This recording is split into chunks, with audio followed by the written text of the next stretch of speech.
Hey guys, this is John Anik from the UFC. You're watching the Fight Week Show. Please subscribe. Not now, but right now. Subscribe to the Fight Week Show. We'll see you guys on the road soon. What's happening, Fight Week Show fans, Fight Week Show people, them? We are back. And guess what we got going on today is Dust Up Shakedown with my bro, my brother, my co-host on this episode right here. It's Mr. Naz. How are you doing, brother? He's still got his microphone issues and lighting issues going on there, but he will be with us in a sec. He's right here with us. But we have an incredible card coming up. Hey Naz, yo, you there? Already? Yeah. Can you hear me? I can see my mic's active, but my camera looks a bit booky. No. He's blessed too. He's blessed too. If you need a second to sort all of those out, you can do that while I talk to the chat. So big up everybody in the chat right now, man. Salute to all of you. I see everybody in the chat. You man are doing the Lord's work, man. Big up Carl Rossi, Stupid Triple G. What's the chat saying? I see 1 or 2. Yeah, man, you're real. And we got George in the house as well, man. Big up George. Yeah, big up Georgie. And Oyabo sir. This man ain't wasting time at all, man. He says, please touch on Duplessis and Easy. I wouldn't be, but Naz has got a lot to say about that shit. Yeah, I've got some politically incorrect things to say about that. Naz has got a lot to say. I'm staying well out of the matter, man. But everybody else can chime in. They will. I mean, we've sent the emails. We tried to get Adesanya on, but he, if Duplessis wants to come on Adesanya, that's his own peril. And yeah, man, big up your reel on the TNs. The thumbnails were mad. They made man. Yo, bro, whose body? I see people asking in the chat, whose body do you have? I think 2 will ask it. I said it's what's the name? DIK or DSK? Yeah, Mark Diakise. Where is he from originally? Congolese? Yeah, it's Congolese still. I thought so. Yeah, man, Congolese. Yeah, man, and you got you got Aspinall's body, man. You got Tom Aspinall. No way. Oh shit! I just can't, man. I thought it was Robert Whittaker's body. No, man, you got Aspinall's brother. You know what I mean? So yeah, but big up our engineer, our editor, the man that does everything, that makes everything look good in the background.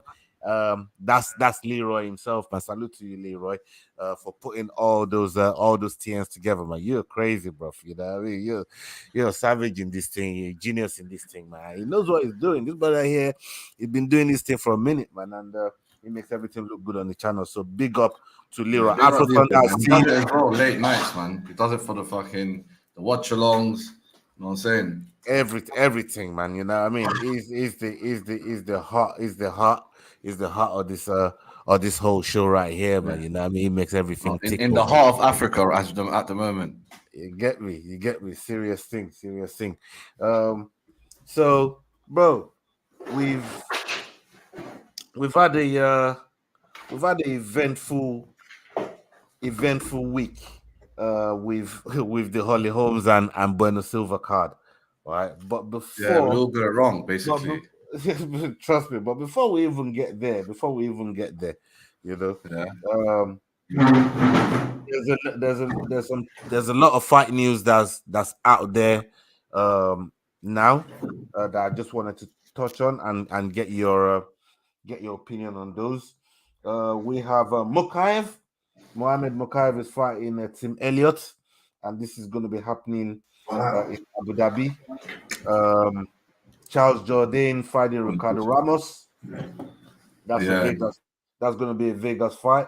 Jack Collier is now fighting Mohamed Usman after Walter Walker pulled out of the fight. And the Justin Tafa and Austin Lane fight. Remember, Justin Tafa got the eye poke, so that's been rebooked. So that's happening as a rematch because of the eye poke. And we have Priscilla Kohera and Miranda Maverick. Shout out to Miranda Maverick. She lost out in the last fight. When she just couldn't get herself going. I don't even understand how she couldn't pull that fight off. But she's back in the cage against Priscilla Kohera. So we're gonna be looking for. Yeah, there's a lot of fights coming up, man. I mean, Dana White, he's just. I still think he's not on point with the fight announcements. He doesn't do them at the right time. It seems. Yeah, man, and that doing it like that. I've done it. I made these fights, and the fights that we right. actually want to be announced, he's not announcing them. It's weird, man. But I mean, I don't know. I just don't know. Maybe he doesn't care much anymore. It seems like he reacts to some things, like he's doing the card. Like he kicked out Canelo, Alvarez from doing a fight on a certain week because he booked out the T-Mobile Arena, and he announced the Jones thing because he had inside information that Fury is going to fight Ngannou. So then he tried to announce that early, and I was like, no, you announce that afterwards to steal their thunder. Don't announce it early. I mean, I don't know. They're not savage like that, man. But I think this power slap fucking venture. Yeah, it took a bit of him. It took a bit of his energy. Taking a bit of his energy, a bit of his time, and he stopped being a fat fuck. Like that always helps. You know, that takes away from you a lot because you got to dedicate 4, 5, 6 hours of good eating and training every day. And he's been doing that. When he was told he's got 10 more years to live. Oh my god! And we got news that Paddy, hey, big up long hair Yeti. Salute to you, long hair Yeti, my bro. Big up, man. We gotta do that thing. Long hair Yeti, you hollered at me. We gotta put something together, man. You know what I mean, for your channel, man. So let me know when you're ready for that, man. Big up yourself, my bro. Paddy Pimblett says he claims that is, when he's not fighting and he's not in camp and he gains all that weight. He says, 8,000 calorie diet. Well, he says that his off-season weight problems is a thing of the past now. I don't think so, man. I mean, let's just say he does half of what he does. He has to completely cut. He can't do a cheeky meal like a cheeky, fried cheese and chips and all that. Like he's got to not half it, but he's got to bring it down to quarter levels, which is not going to be easy. I don't even know how he's going to do it, to be honest. But if you watch it, because he didn't see his last fight and was like, oh my days, I got to improve. He was like, all right, I can do this better, I can do that better. So I'm not sure he's going to make a mad life change. I'll be shocked if he did, to be honest. Yeah, to me, it's difficult unless it's always gonna. The problem is how does it put it on in the first place, right? So if you've seen him eating what he eats, some crazy food, like everything's deep fried. So exactly. So when he says that's the thing of the past, it makes you wonder: are you giving up eating all them pizzas, eating all them mad food, all them? He'll reduce it, but he won't stop it. Yeah. Well, he says it's a thing of the past. I guess we'll have to see. We'll see. We'll have to wait and see on that one. We'll have to wait and see. We get so much footage on him that we'll know in a couple of weeks. On social media. Serious. Islam Makhachev, he says he wants to fight Leon Edwards now for the 170 belt. After what he got going on. Actually, he wants to Say that again. So Leon Edwards, you're from Birmingham, basically. Yeah, that's your guy. You know his guys. You have to back him all the way. Well, I mean, if it's, the thing is this, there's no upside for Leon on this. You know what I mean? The upside is with Islam, but again, let's face it, Islam did do the same thing for Volk. There was no upside for Islam when Volk went up there, so it's only right. It's only right for. Cause I'd be interested in that fight. You paid him. I'd be interested in that fight. Oh, big up Black Panther. Salute to Black Panther. Big up parents, my boy. Big up Black Panther. Black Panther. We just had Hotso Ramopo in the house today, man. So keep an eye out for that one there, man. We had a lot to talk about, Terrence. We had a lot to talk about, man. is gonna when he drops, you man are gonna see him. And Hotso gave us everything in that interview, man. So you guys are gonna get to see it. And big up yourself, Terran. Hope you're doing well. Hope You didn't say his nickname, man. He has an alias as well. It's the Black Bruce Buffer. there's a Black Bruce Buffer for real. Triple B, bro. His the voice vo- is smooth, man. I'm not gonna lie. the voice of African MMA, man, African combat sports. You get me? So shout out to Hotso today, man, for giving us that time. And Terrence just said here that Rocky is gonna sleep him. You know what I mean? Oh, Terrence dropping some hot takes right there, but you know what I mean? He says Rocky's gonna sleep him. I don't think there's any upside there for Rocky, but I think Dana will be interested in doing that fight. You know why? Because of who my man's manager is, because of the people that he's got around him. You know what I mean? If he wants that fight, he will get that fight, bro. If he wants it, he will get it. You know what I mean? So we'll see, man. We'll see. I mean, he's desperate for any opponent. No one wants to fight him in Abu Dhabi. They feel that he's invincible there. Yeah, I mean, it's their demographic in it, and it's gonna be a sellout. Whenever any of them man they are fighting over there, it's always gonna be a sellout. It's gonna be a sellout, and it'd be a big payday for both of them. Don't you think? When it comes very big. I mean, they speak about all the time. They go, when you fight in Abu Dhabi, you make the most money because of tax reasons as well. Yeah. You know, you don't double tax, you pay less, you can put on the business name. But Islam Makhachev, I'm sure, is more focused on just, you know, going there and doing what he wants to do, whether it's IV drips, that Dan Hooker, you know, spoke about. I'm sure he could do whatever he wants there. Like, there's no cameras on him, eyes on him. You saw there's a million now. You saw that they travel. But yeah. I think no one wants to fight him in Abu Dhabi. It's that simple. And even Leon Edwards, you don't have to double his bag. But it's already done. There's inside information that him and Colby are done. They just look for a venue. Yeah.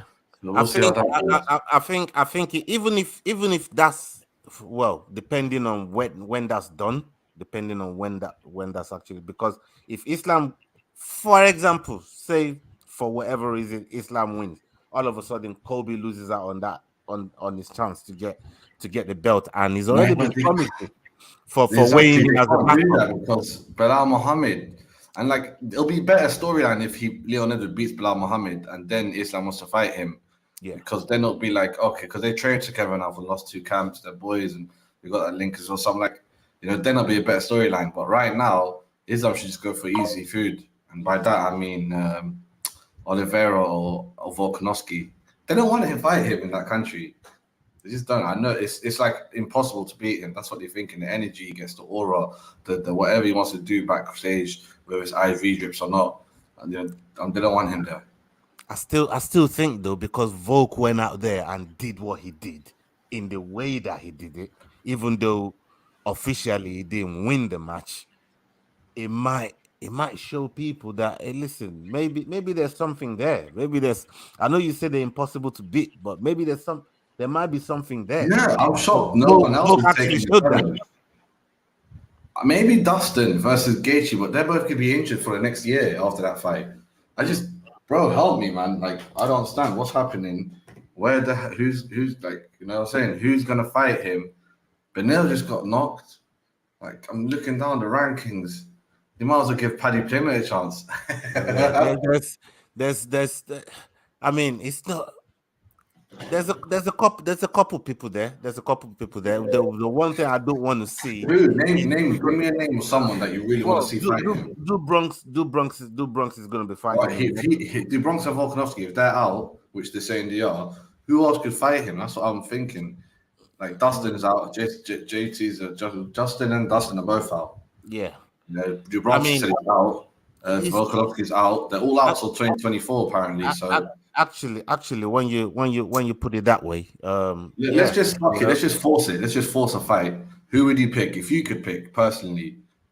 Let me check the lightweight rankings. Let me get the rankings up right now. Let me look at the table. We need Leroy right in the back, not working. Yeah, man. Let me just look at the rankings real quick. Give me 1 second. Lightweight division. Okay, so I'm looking at. Let's get Steamroller.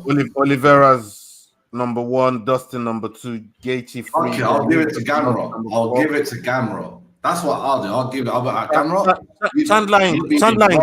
Chandler ain't got a fight. Jeez, bro. Chandler ain't got a fight. Oh my god. Okay. You know what I mean? Chandler ain't got a fight because Chandler's in it, it's actually made easy. That should be Chandler versus Makhachev. Conor can't get into the testing pool, so you know. Look, Chandler's big, man. He's got like 500,000 subscribers on his channel, 600K already. He's just big in America. He says the right stuff. He has the right. He can run politics. He's got that energy. He's got the. He's a proper company man as well. He's just he talks as well. No, he's got flipping. He can't use the N word though, but he's got 2 little black kids. Yeah, I'm like, this is where you know what he's doing. He's Tyron Woodley's godfather. Him and T Wood are tight from day. Like, I'm like, this brother actually, he's got all the box ticked. Like, you know that. Like, he can become president, bro. That's how all he needs to do is beat McGregor, knock out McGregor. Yeah. The only other thing that will equal that is if he knocks out Makhachev. That will literally get him. Then McGregor will be fighting him. Okay, I'll start taking that would be a mad thing. That would be a mad thing, you know, because Chandler's just done this. You know, he's just done tough. He's just done the Ultimate Fighter for the company, right now, bro. And what he got promised, it's not being delivered. It was promised Conor. That's not going to be delivered now. So I think if he really did want that number 1 spot to fight Makhachev, I think Dana's going to give it to him. But the one other person what if we took that away? Yeah, take him away. Let's just say he fights McGregor. Take him away. I'll give it to Sarukian. Arman Sarukian, because it's actually number two. He's had a dance before with Islam before. You know what I mean? It was a close one. It was close. It was a close one. So was it a mismatch? I'll give it to Sarukian, man. You know what I mean? I'll give it to Gamrot, bro. Gamrot, you've been robbed like 3 times, man. Let's just go. Not even robbed. You can't won 3 more fights than you've actually won. So I mean, those are the other 2 names that you could really say, okay, maybe they'll be fitting. The only opportunity is if somehow there's a 1st-minute knockout via Dustin or Justin. Whoever wins that fight in 1 round, this title, 2 rounds, no injuries, is definitely getting the Abu Dhabi title shot. And I don't think Dustin will take it. I reckon Dustin will make something up. So I want Justin to win that by quick knockout. Just so that he could be like, I'll fight you, Islam. And he really wants to go Abu Dhabi again. He really felt so bad that day for Khabib. He's like, amateur. Yeah, he knows he could do much better. You know, even if it's a chance to get something against somebody in Khabib's camp for the title, I think that would be appealing to Dustin if he's able to pull it off. Even Justin as well, because he lost to Khabib too. So both of them would like to get something back against. But they have to win in a spectacular fashion, though. Yeah, but I don't think they want it. They have to win so good that even they go, oh shit, I'm that good. It has to be a quick 1 round, 1-2 knockout or something special, because Abu Dhabi is not it's a tall order. But yeah, man, I can't wait for that one for one main reason. We could do a watch along without yawning because it's normal fucking times. Yep. Serious thing. That's gonna be like this weekend as well. You know what I mean? It's gonna be like this weekend. It's even earlier than this one. It's like an hour earlier than this one. Abu Dhabi time. Serious, man. So people keep an eye out. Keep an eye out for the watch along this weekend. We're gonna be doing a watch along for UFC London, and we got 2 fighters that's gonna be joining us for that watch along this weekend. We got KBD, Kenny Black Diamond. He's a featherweight fighter in Bellator, and we also got Gift Walker, EFC flyweight fighter. He's going to be joining us as well, man. So we're going to be having those 2 guys on the watch along with me, Naz, Leroy, and we're going to be chopping it up on the Fight Week show for that UFC London card, man. So come and join us for that one. It's going to be mad. And big up, Smash. Salute to you, my bro. Hope you're doing good. We have a recent news with Tyson Fury and Francis Ngannou. These 2, we're just talking about Abu Dhabi. We're just talking about going, over there. These mans, they pay all the money. They're the ones that's offering Elon Musk and Zuckerberg. Bring it over there. They are that rich. Any man that can pay them, man, if you're rich enough to pay Elon Musk and Zuckerberg, you're cutting their check. You're saying, bring the fight over here. We'll pay you, man, to come and fight. You know how bad them man they are in Saudi. So them man they're rich, and they've said, yeah, Ngannou, Tyson Fury, bring yourselves over here. We're gonna host that match. We're gonna host that fight, and we're gonna pay you all that money. For if they can afford it, I hate Saudi money, but just generally, these Arabs spending oil money rather than 100% reinvestment. But if this is their long-term plan to grow their tourism sports sector, albeit let them take advantage, let them get the bag, as everyone was calling it. They're getting the bag. Yeah, man. Obviously, a lot of boxing fans are more angry, and the narrative is that this fight stole away the Usyk versus Fury fight. That fight is gone because of this. When in reality, that fight wasn't going to happen. That fight was dead in the water before. Yeah, Fury was going to fight a random unknown fighter. Isn't it better that he fights Francis Ngannou, gives us his gimmick fight once, just once? And not only that, I'm so sure he's going to school Francis so bad that Ngannou's be like, okay, no more boxing for me. Strictly MMA, PFL. Do the USADA testing. Once those guys get USADA testing, the PFL is going to walk through it, I think, even with a busted knee.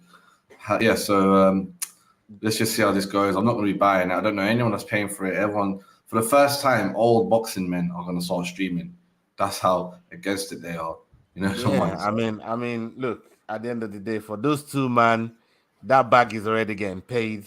Them and they won't give a fuck. One thing that I'm happy about for this fight is that the bro Francis is gonna be getting serious. I mean, the amount that is getting paid is combined his entire fighting career. UFC plus, and it's still more than that.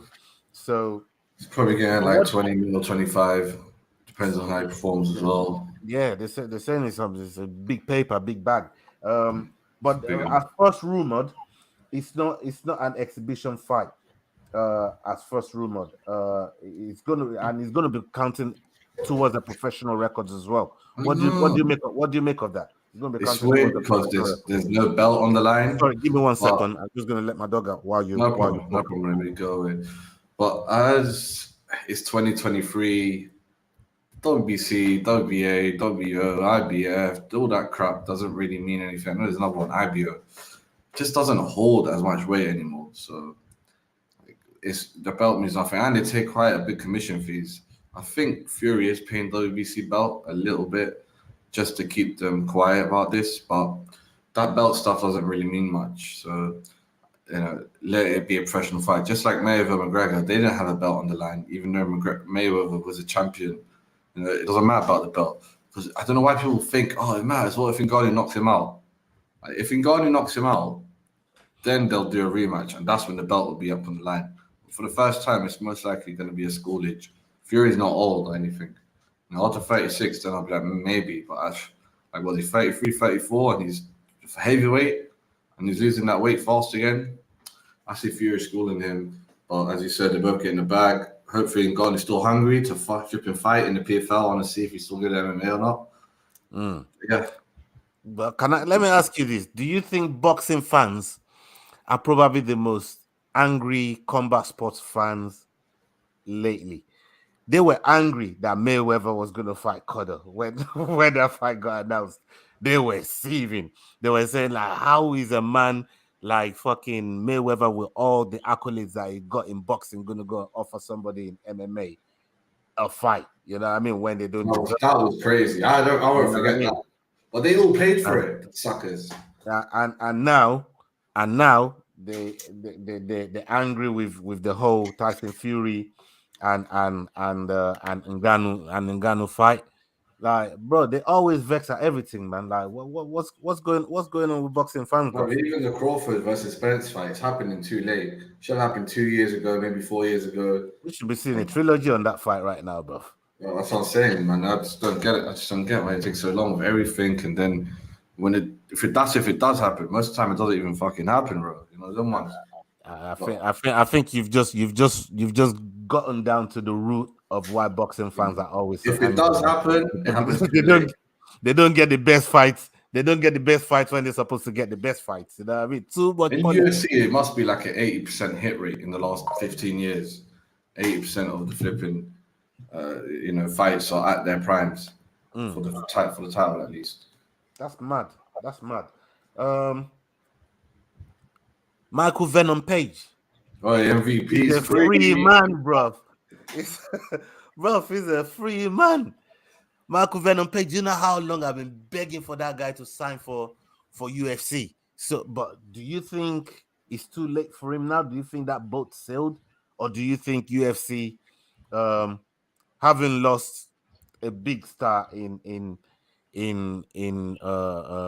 Francis, because Michael Venom Page does have big following. He's an Askren at best. He's an Askren type of signing at best, if they're lucky. Askren they only got lucky with Askren because he started chatting rubbish and got a flying knee. But MVP, he'd only be, the UFC had to feed him 2 good fights for him, 2 low breads that we've never heard of, like Mike Malott style, 2 unknown, unranked fighters. He has to knock them out. But his stock definitely dropped, man. It was going up all the time, and then it wiggled around, and then it dropped after flipping. Mike Perry lost. That's the one that made everyone think like, what? You were meant to artistically draw on this guy. You're meant to do flying knees, spinning back kicks, spinning back fists, elbow punches, uppercuts from far away, everything from far, spear him in the guts because he's from, he's so short.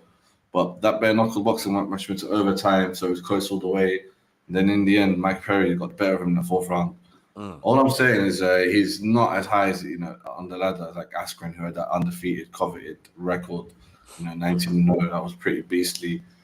But yeah, if you get him in and give him the right fights, I'm sure he could find his way to a Wonderboy fight in the second or first fight. I was going to say I will still pay to see that fight. Even if he only gets that one fight, that has to be a main event 5-round fight. Yeah, man. Fight night, make it a fight night fight, main event.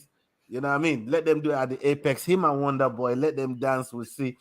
Everybody will see. Everybody that moans about grappling, that moans about jiu-jitsu. Yeah, you're gonna have a treat. You're gonna have a striking treat on your hands. You know what I mean? That would be a masterclass of a striking treat. I would love to see that over 5 rounds, Joe. Oh boy, I mean, yeah, that would be so dope to see, man.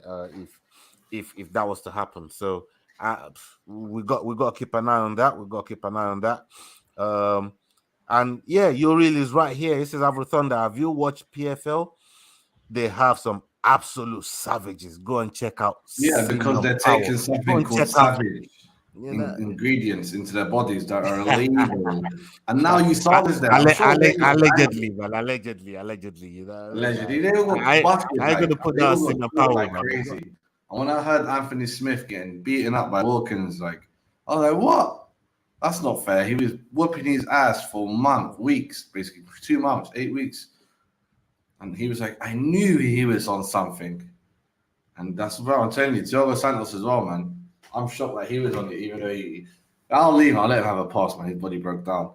But what I'm saying is PFL is going to be different from now on, bro. It's going to be different. And that cage is not a smart cage. It's just a normal cage with some bullshit on it. Some Siri. Yeah. So people, keep your eye out for a lot of the events that's going to be. There's a lot of fights that's been booked over the next couple of months. So just keep your eye out for some of those fights. I don't know how many of you saw the fight night card last week. Some of the not many, bro. What that card there was crazy, man. The beginning was crazy. That's all I watched. Bro, let's start with the arm break. Someone mentioned it earlier. Yes, I was just about to touch on that. Victoria Dudakova sent down this girl with, bro. When she grappled her, I think she went for something like a heel hook. It looked like a heel hook. You know what I mean? Yeah.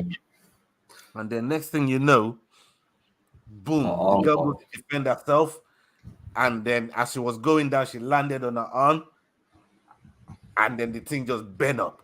Yo, when you see the thing bent up inside way, you're thinking, what the fuck? I saw her, I thought, what the hell was that? She was screaming straight away.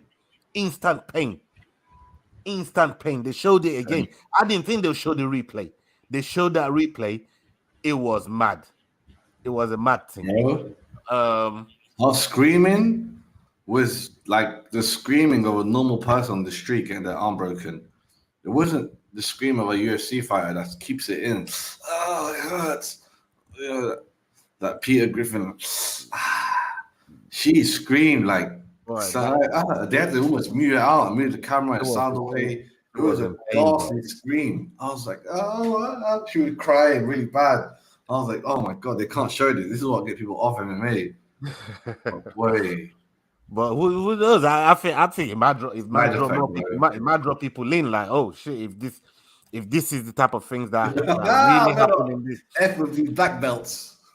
You know, it's a mad one. It's a mad one. I don't know how bad that fracture looks. Some people say dislocation, some people say I think it's a breakage, bro. Right, it must be like a ribcage as well. You know, the tendons that connect here. Oh God! Oh, just the sound of it makes me want to cry. I'm like, no. Looking at it, bro. Just looking at it hurts, bro. Looking at it hurts. It hurts, bro. Her scream. That scream was so loud. And I was like, why am I watching this fight? And it happened so quickly. Stalenko, I don't care. She was smiling as shit. She's a fucking psycho Russian killer. But she's a babe, so I'll let her pass. Yeah, but serious. And Otman Azaita against Francisco Prado, bro. Bro, that shit that hurt me, bro. That hurt me hard. But it's not like we didn't know Prado's reputation coming into this fight. You know what I mean? Motherfucker. We know Prado coming into this fight. He was coming in hot. UFC, they're definitely pushing him. I think they're going to fast track this brother. The way a young Paulo Costa could come through quickly. And you know the craziest thing about that fight as well? Azaita rocked him. He shaked up the cobwebs because I was like, yeah, come on, Azaita. Azaita rocked him, man. I thought, yeah, he's got him now. He's got him. And he let Prado come back, man. I knew that. I just had a feeling. I was like, oh man, he's going in for the kill today. It's always kill or be killed when there's kind of fights, and someone that's his fight style, man. He's Justin Gaethje style. Like either I get KO'd or you're getting KO'd. Yeah, somebody's going to sleep. Somebody was going to sleep in that fight, and don't worry, man. Morocco will be back strong, man. We're developing a lot of MMA fighters here. I mean, I like Azaita, man, but boy, where does it go from here? Losing to a prospect in that fashion. I mean, he probably got to fight another prospect, not as hot as this guy, but another prospect, up and comer. The UFC lightweight division is getting a lot of new guys just because it's so stagnant. I think, the lightweight's going to change a lot, and he needs to get 1 or 2 wins to find himself there as a challenger. If he ever wants to get to his medium big fights, you know, there's medium big fights like I don't know. Paddy or something like that. Yeah. Medium big fights. Gamrot, co-main or main. You want a co-main, you get paid at 30, 50 plus bonus. Yeah, man, that's the tier you need to get to before you can start looking at the title and that. You know what I mean? So, and it could be a good money payday for him, but boy, he definitely needs to redeem himself. From that. Well, the lightweight division is not easy though. It's full of murderers. Look at man. That's how McKinney was killing it, and then look at bro. I'm telling you, that division is full of murderers, bro. And it changes so fast. I agree with you. I've said it. 135 division, 155 division. Those 2 divisions. Maybe you can throw in the flyweight in there.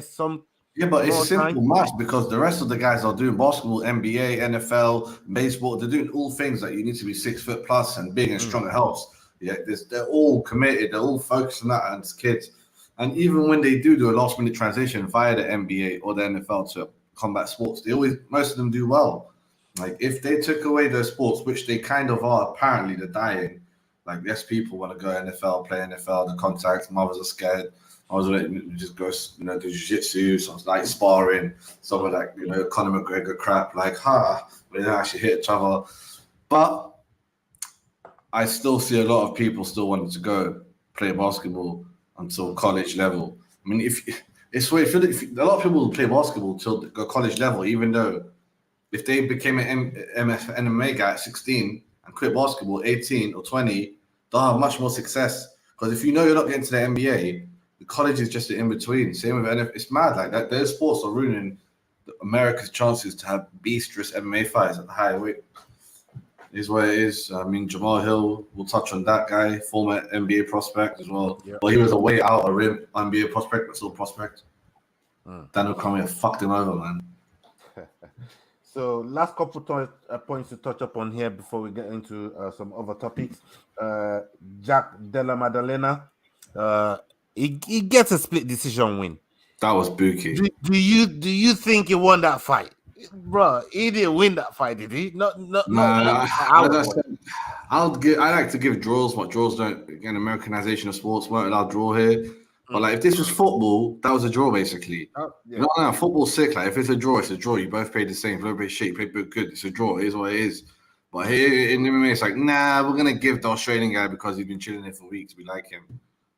I mean, to give him that he had that kind of feeling to it, you know what I mean? It's almost like they've done him a favor. I can predict it. It's like they're gonna give it to the white man. Okay, JDM, we owe you one. Nah, they give him a favor. I mean, he did them a favor, and unknown Brazilian. That's like the unknown Brazilian, and unknown Russians are the two things you must avoid in MMA. It's like, what are they gonna do, bro? That brother surprised everyone, man. He surprised everyone. I was like, he surprised everyone, and he's gonna be people just woke up and saw this guy and said, "Oh shit, he's doing this to Jack Della Maddalena." Bro, we got to sit up. We got to sit up and take note. Yeah. And the last one is Bueno Silva against Ollie Holmes. Ollie Holmes, man, bro. She's done. On the prediction show, I picked Bruno Silva. I let fucking Jordan talk me into Ollie Holmes. Ollie Holmes is gonna bore you to a decision win. I thought, oh yeah, you know what? That's what she's gonna do. You know what I mean? Let me shift back to Ollie Holmes. How wrong was I? How about that? How about that guillotine, bro? I mean, when you look at that fight, what mistake did Ollie Holmes make to end up in a guillotine like that, and how special is Bruno Silva going forward to even make her way towards that vacant title? She's not a Nunes. Because she just beat a former champion and a former contender. Yeah, 40 years old. But I mean, she doesn't have the Nunes aura. But Holly Holmes actually thought she was going to finish her. I think she actually thought, let me get my first knockout for a long while, so I get a title shot in this new division. Like that's the first thing. She had a level of regression that she usually don't do. And obviously she's older, man. Like it almost looked like she was just too weak to break out of it. I feel like a younger Holly Holmes would have probably fought her way out of it. I mean, I was shocked to see. I was like, okay, it's in deep. But I thought, no way, like is Holly Holmes gonna get tired? You don't get tapped on the highest level. It doesn't happen unless you're tired or giving up. I was shocked, man. I mean, you were right, bro. Your original thoughts, your original analysis.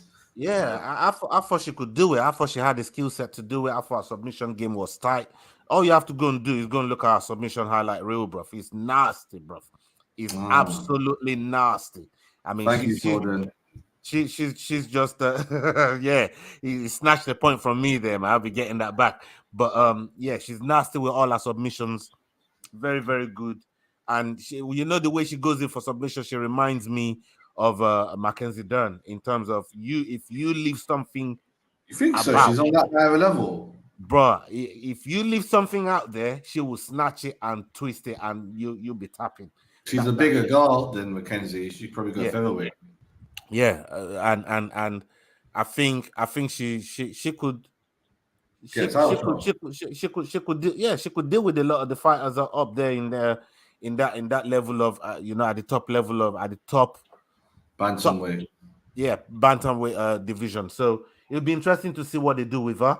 But I think she definitely got the skill set to cause all kind of trouble over there. So we keep an eye out for Bueno Silva.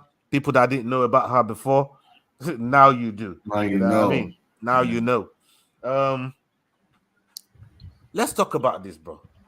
Right? Because Oyabusan asked for it. So Oh, we're yeah. good. We're good. Let's talk about this real quick. We're 40 minutes in. Dricos Duplessis versus Easy, and the craziness that's still going on between them. You have the floor, my brother. Go with I it. mean, as I said privately, if I was in the same position, born in Morocco, raised here, training here where I am now, and I'll fight for the title, I would obviously do the same thing from a trolling point of view. Like I'm the real African champ, living in Africa, breathing African there. And also use the word real. But as I said, I would have done it from almost a joking point of view if it was me. But Duplas has done it with some conviction and some malice. He's like, because obviously he wants to knock him out, whatever, manhandle him as he said he done in his last session. Well, he hasn't said anything that should stir the pot. I think Izzy's just trying to blow it up a bit more, get some more pay-per-views and whatnot. In 10, 20 years, he'll just laugh about it, unless he loses.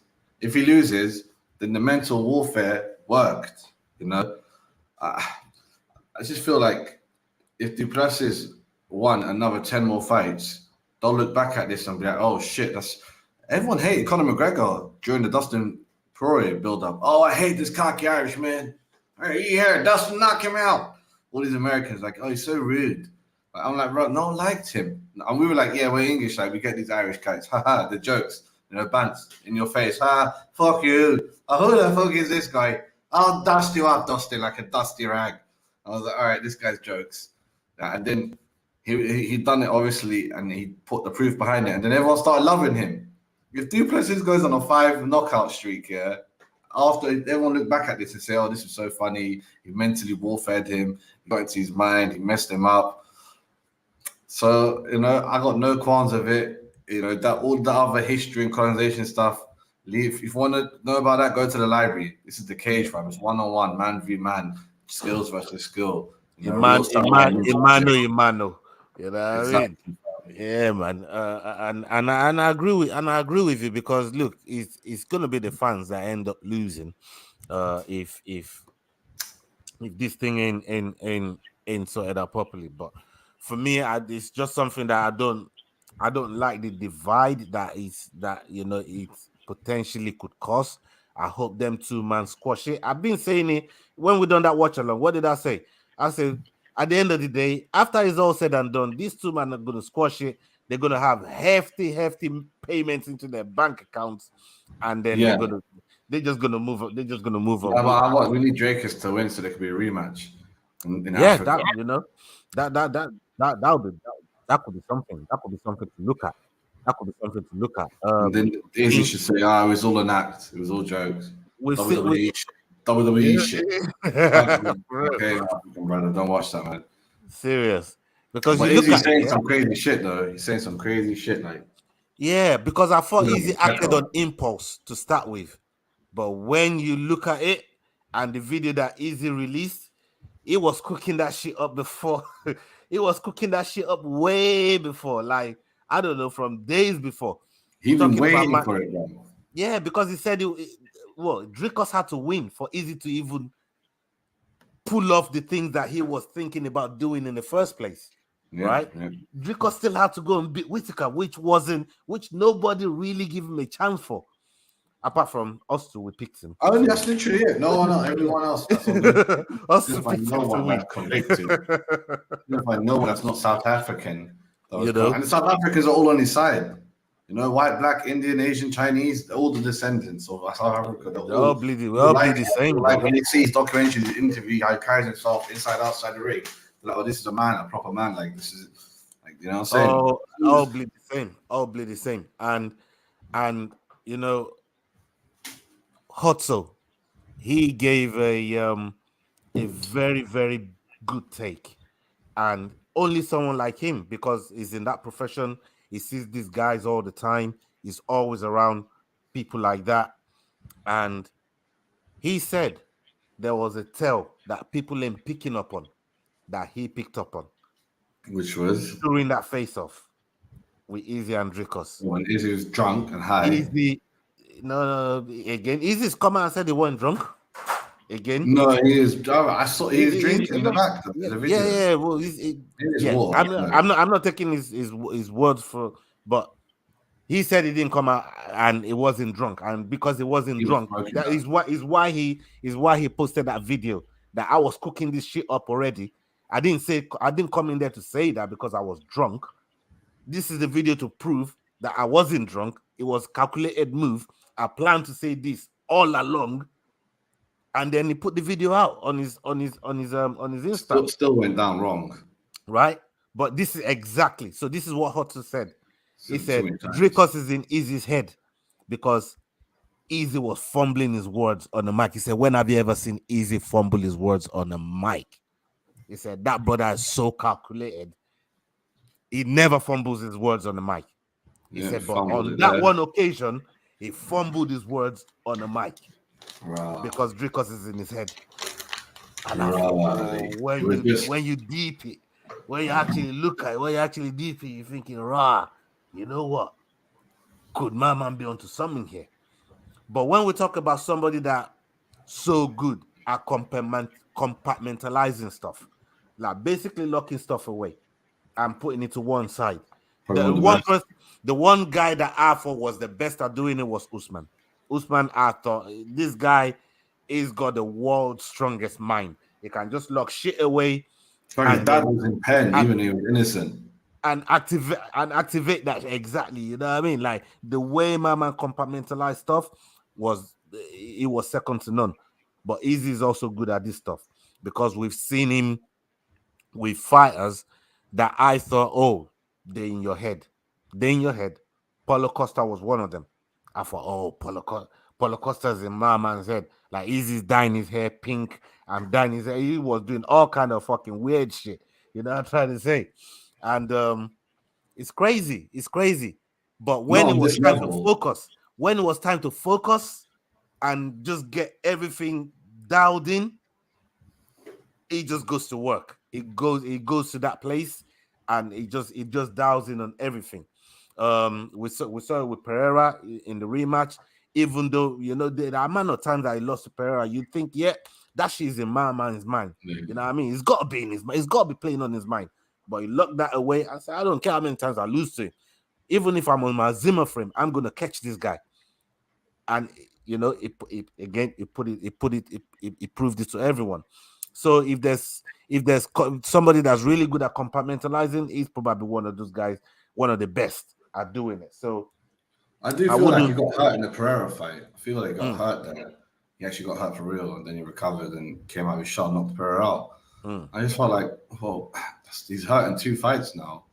I mean, if he gets hurt in this fight, Duplessis is a big boy. Duplessis is a big lad, and he hits hard, bro. He hits hard.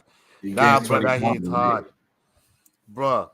When you look at that body shot, it ripped to fucking Whitaker, man. Like, bro, I'm still feeling that right. That body shot, when ripping with that body shot, man, I was like Ross Clark.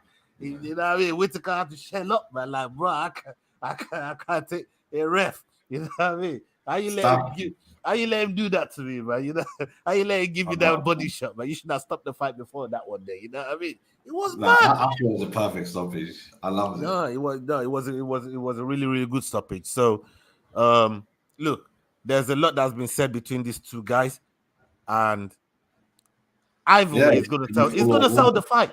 He's going to sell the fight, and the only winner in all of this is Dana White. Oh, yeah. he's the real winner in all of this. He don't give a fuck what's going on. He don't care. He's the real winner. That's his attitude, no control, no consensus. They say what it's always they say. Been like that. They're crazy, the fighters, who cares?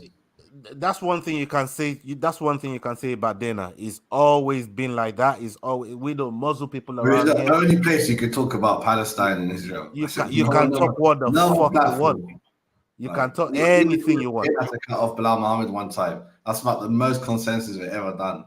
Other than that, Dana White lets you say some crazy shit, bro. It's like on ABC and there's other ones where you can't swear. You can only swear on PPV. They'll always be swearing. Sorry, Dana. and it's you know, with him, it's like at the end of the day, you two are gonna fucking end up fighting anyways. You know, exactly. who cares what you say to each other? You're gonna fight. You know, that's where the real thing is. You two are gonna end up fighting. And when they get locked up in the octagon, and you know, we've heard so many fighters say, so many fighters are going with beef. We've heard them say it so many times. Um, you know, it's just one of those that they end up having that mutual respect Yeah, for you each let other. all your bad energy out at the same You know, time, you and know. then most of the time, 90% of the time, you have a respect for each other afterwards. There are some rare cases. Unless your name is Connor with a broken leg, um, it will never be over.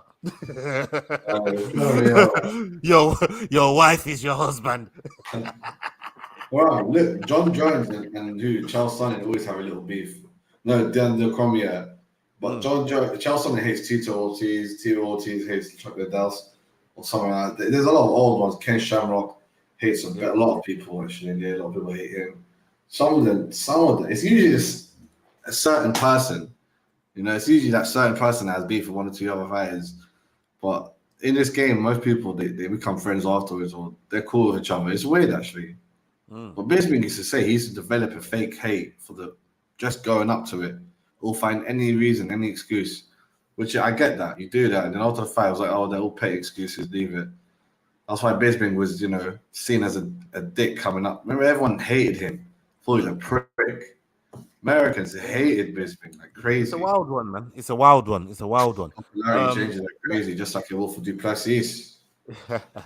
Let's talk about this one last topic, man, before we kill off the show. Shout out to everybody that stayed with us this afternoon. Big up to all of you, man. Salute to you. Please hit that like button, share the video, and get us out there, people. Um, we have Jamal Hill, as you said earlier Oh, on. He's had to vacate the title, and now we now have Jan Blachowicz and Alex Pereira for the vacant light heavyweight title. What do you make of that? Do you think Yuri Prohaska, even though he said he was ready to come back and he vacated, he didn't really lose the title? Do you think he should have been given the privilege to fight, say, a Jan Blachowicz and Alex Pereira, get a warm-up fight at 205, and then get the winner of, say, Jan Blachowicz versus Yuri Prohaska? How do you think that should have gone? Because now they got Pereira and Blachowicz. you can't just that's out the UFC's agenda to just do that with fights, Mm, especially fights that are not gonna bust 500K pay-per-views even. If it was a million pay-per-views, all right, let's do this and do that. It's just one of these ones. They're like, all right, let's just give them the title shot. Yuri's not even 100%. I mean, he says he's back, he's fit, he hasn't got the doctor's note yet. He hasn't, give him another 2, 3, 4 months, and then we can believe it. When someone says they're back, that means they can just now eat all of a sudden. That's back to them. I can eat now. It's like, we got another 3 months before we got maybe. Look at Henry Cejudo. I think he stayed in USADA pool, so I rate him for that. It doesn't need to go through the long haul, but Yuri could just wait for the next one. And if he gets injured from this time to the next title shot, which is about 3 months, it means he's not ready. It means he has confirmed it. So he has to stay fit doing his crazy training shit. And maybe he could win it, even though he's okay. He needs Jan to win this fight. Pereira's too much. Pereira's still young enough, and his body's not broken enough to where he could, if he wins this fight, he can maybe beat Yuri. Yuri, I don't think will ever be the same. Now, let me ask you a different question. Let me ask you a different question, still on the same topic here. Yeah. Do you think they gave Jan to Pereira because they feel Pereira's got a bigger chance of finishing him as to Magomed Ankalev? Yes, definitely. I don't think there was that much deep thinking. It was just they put both those fights on the wall, and they're like, "Oh wow, Pereira versus Jan is going to be definitely exciting." Like, there's no doubt about it. But Magomedov does deserve it a bit, but that stinker last time, I don't know. I think he should have one more fight or just wait for an injury, wait for something to come up. But Pereira Jan was going to be exciting anyway. We know that. We just know that. It's two stand-up fights. Yeah, Exactly. It's not going to go to the decision. Doubt if it does, it'll be a war. Jan is getting old. He's getting very old. I mean, I see Pereira winning this, and then I see him fighting for the title again with Yuri, and then Jamal Hill will come back maybe after that, a year's time, fight for it. And then Shmegamodov, he's got to win 2 in between or something. I was just gonna say, He's got to win 2 in what's between. Ankalaev got to do to? Ankalaev, they hate him. The UFC don't like it. The UFC are like, "No, you're not our guy." Like they're almost looking for a reason. You're either gonna become that guy by destroying fucking Braz, or you're gonna fucking get slip up a banana, and then we could just use you here and there. Because you either have to be the boogeyman that doesn't talk, or we want to take someone else like a Yuri, like a Jamal, like a Blunt. They all talk. They all talk and tweet. You know what I'm saying? They're all social media guys as well. Other than Ankalaev. Yeah, Ankalaev. Yeah, he's definitely quiet to be able to even do his media obligations and stuff, man. Like, bro, you know what I mean? It's a mad. Yeah, smash. No. I smash, brother. I smash. You know what I mean? Like even Chimaev ain't fighting and he's making a whole heap of noise out there, man. And it looks like maybe they're gonna put him and Paulo Costa together. We're gonna see if that fight end up happening for that stinks of BS for some reason. Yeah, I saw the tweet. I saw Paulo Costa saying that he's already signed the Chimaev fight for 294.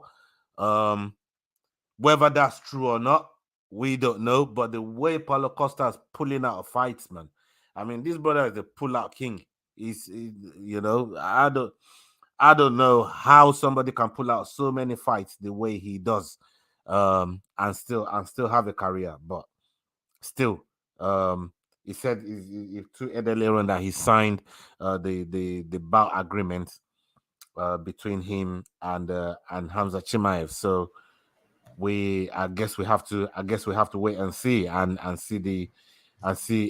there's any confirmation towards that. I feel like the UFC would have announced a lot of stuff by now if they had it. It is moving a bit weird. I want to know, because right now it's been lackluster. They've got to bring up all the big fights now. I mean, starting off with Miocic and Jones, Aljamain Sterling versus Sugar Sean to be a good fight as well, big sales and all that. But other than that, we need more fights. We need better fights. We need them kind of soon.